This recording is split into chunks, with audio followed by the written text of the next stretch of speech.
Els tres bocs. Europa, una història de Noruega.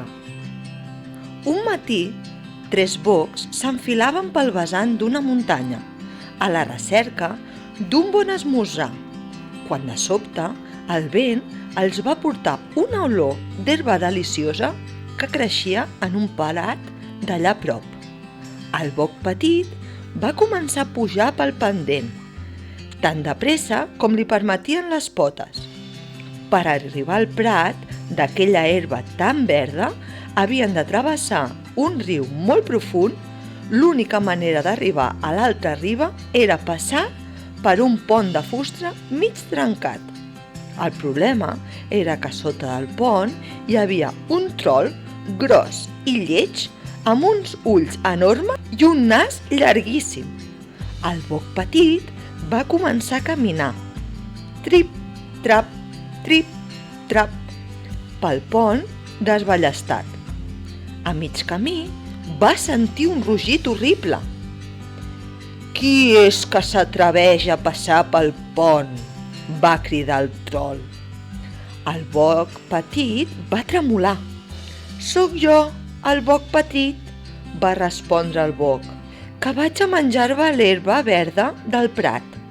«Una cabra, se'n va burlar el trol. «Ara mateix pujo i et devoro». «Oh no!», va exclamar el boc petit. «Si jo no estic gras, sóc un sac de pell i ossos. Espera el meu germà, que ve darrere meu, ell és molt més gras que jo». El trol s'ho va rumiar durant un moment i llavors va dir: «Entesos, vés-te'n». El boc petit es va afanyar a travessar el pont i va pujar el camí que conduïa al prat d'herba verdíssima. Al cap d'uns minuts va arribar el boc mitjà, que va començar a travessar el pont desballestat. Trip, trap, feien les seves potes. «Qui és que s'atreveix a passar pel pont?», va exigir el trol. El boc mitjà va tremolar. «Sóc jo, el boc mitjà», va respondre. «Ara mateix pujo i et devoro», va retronar la veu del trol. «Oh no, si us plau, no te'n mengis.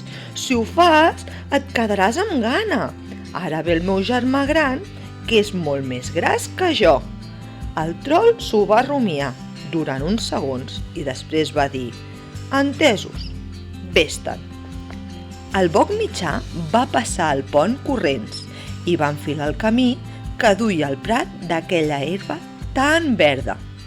Al cap d'uns minuts va arribar el boc gran, que, trip, trap, va començar a travessar el pont desballestat.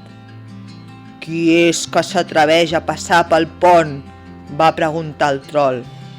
El boc gran es va aturar i va roncar amb impaciència. «Soc jo, el boc gran», va respondre. «Ara mateix pujo i et devoro», va dir el trol. «Potser has espantat els meus germans, però a mi no em fa gens de por», va replicar el boc gran, que va fer fregar les peülles a terra i va baixar les banyes. Quan el trol enorme i lleig va ser dalt del pont, el boc gran el va embestir i el va llançar a l'aire. El trol va anar amunt i tot seguit avall, de dret al riu d'aigües profundes i fredes, on va caure amb un fort pataxap. El boc gran va reprendre el seu camí. Trip, trap. Un cop va haver creuat el pont, va enfilar el pendent i es va reunir amb els germans per compartir un esmorzar deliciós al prat d'aquella herba tan verda.